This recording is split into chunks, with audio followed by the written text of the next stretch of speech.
Aloha. I fed all the street cats and gave them fresh water. I'm not going to talk about the neighbors anymore. All I'm going to say is the whole thing started because they were sitting outside in the public area blocking the walkway yelling towards my apartment. I heard people yelling at my apartment about cats and donations, so I walked outside, looked down, and calmly asked why they were yelling.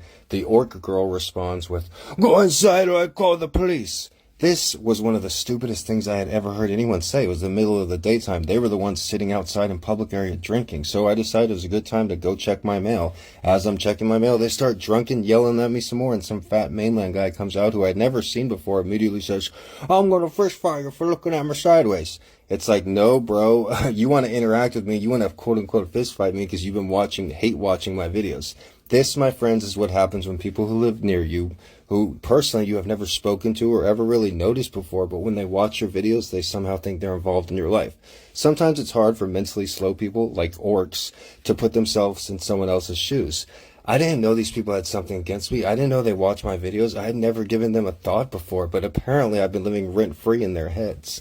Later that day, I saw the orc girl drive the blue car, and I put two and two together, and I realized that this was the same girl that tried to back into my parking spot while I was feeding on more than one occasion and almost run me and my kitties over.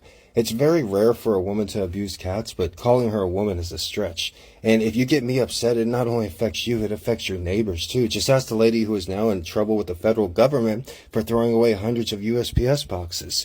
I wouldn't have said anything about the boxes if the other lady, the orc lady, hadn't upset me. I definitely wouldn't have made a video about it.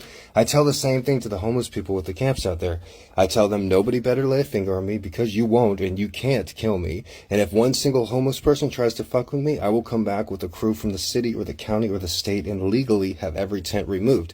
I told them the one rule, if you guys want to camp here, nobody fucks with me and nobody fucks with the cats, and they understand that. The current homeless actually seem to like the cats.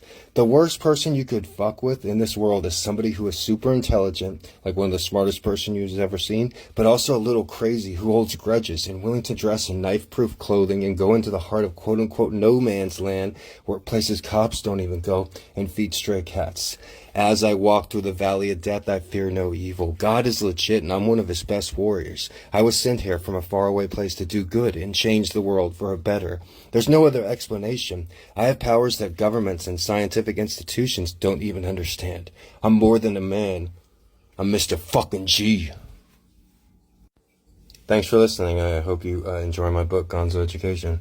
And don't forget to check out my Amazon wishlist. Aloha!